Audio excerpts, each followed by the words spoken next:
Greetings builders, Daniel here, and today is the big day. The new league Trial of the Ancestors is only a few hours away, and this is the final part of our 12 starter builds.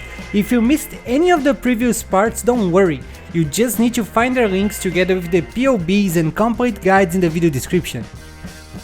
Let's start this video with a flaming hot build, the Fire Cyclone Berserker with the Marauder class. This build converts 100% of Cyclone's damage to fire, to clear endgame maps like an amazing flame tornado. To list the pros of this build, I would start with the clear speed. With Cyclone you never need to stop moving, and that spin to win feeling is just awesome. This build also has a great single target damage with not much investment. Now, to list the cons, the main issue of this build is survivability. Even though this build has many defensive layers, it also needs to stay very close to enemies, which is a vulnerable position. And as a Berserker, you already take 10% increased damage. As for budget, you can get it destroying early endgame maps with only around 90 chaos.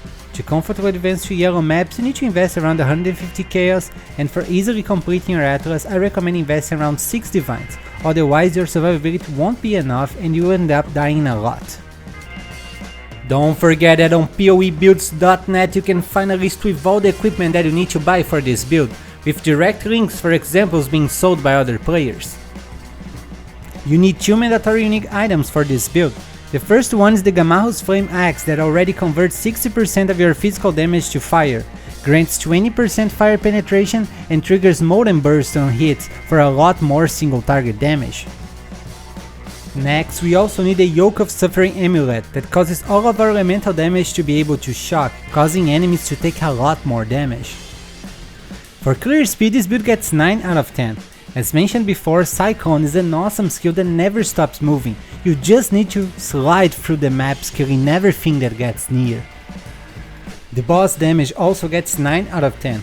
Combining the power of your Cyclone hits with all the Molten Burst projectiles, you can achieve a great single target DPS capable of destroying even the biggest bosses in just a few seconds. The survivability on the other hand gets 7 out of 10. Even though this build has a great life pool, permanent fortify, high armor, high evasion and spell suppression, it's always in a vulnerable position, very close to enemies. That might be a little frustrating if you try high tier maps without investing in your survivability.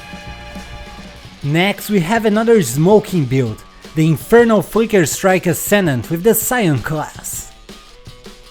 This build uses the unique sword Auto Sacrifice to sustain the frenzy charges needed for you to keep flickering, but that's not any autos flicker build. This one also chills and shocks enemies for a lot more damage, clear speed and survivability. To list the pros of this build, I would of course start with its clear speed. Flicker is just incredibly fast and super cool to play. This build also counts with an amazing boss damage and high survivability. Now, to list the cons, the first thing that comes to my mind is that you're always very close to enemies, which is a vulnerable position. Another issue is that you have little control over your character, making it hard on bosses where you need to mind your position or attack the right enemy. As for budget, I can only estimate it for now, but normally you can get it destroying early endgame maps with only around 90 chaos. To comfortably advance to yellow maps, you need to invest around 150 chaos, and for easily completing your atlas, I recommend investing around 4 divines. You need 3 mandatory unique items for this build. The first and most important is the Auto Sacrifice Sword that allows you to maintain your frenzy charges always up even while flickering. Next, we also need the Call of the Void ring that causes your attacks to chill and shatter enemies. This ring might be a little expensive during the first days of a new league, but don't worry, you'll be fine without it while waiting for the prices to drop. Finally, we also need the Yoke of Suffering Amulet that causes all of our damage to be able to shock enemies for a lot more damage. For clear speed, this build is surely a 10 out of 10. As any other flicker build, this one is also insanely fast, so fast that some players can even play without getting nauseous. The boss damage is great and deserves 9 out of 10. This build achieves high amounts of DPS capable of decimating even the big bosses in just seconds. Now for the survivability, I'll only give it 8 out of 10, the same as the Cyclone's layer and the Flicker Strike's layer on the previous video. Even though this build still has almost 100,000 effective HP because of high armor, evasion and spell suppression, I had to take 2 points out because they're always very close to enemies. finally we have the return of an amazing league starter, the Poisonous Concoction Pathfinder with the Ranger class. Poisonous Concoction uses no weapons, instead it uses your life flask to inflict massive poisons on your enemies. To list the pros of this build, I would start with how simple it is to level up. It gets really strong, fast and safe with low investment, making it a perfect build for beginners.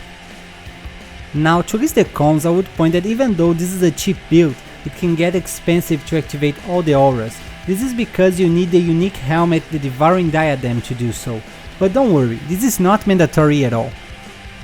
As for budget, you can get it destroying early endgame maps with only around 85 chaos. To comfortably advance to yellow maps, you need to invest around 120 chaos, and for easily completing your atlas I recommend investing around 4 divines, but you can totally do it with less.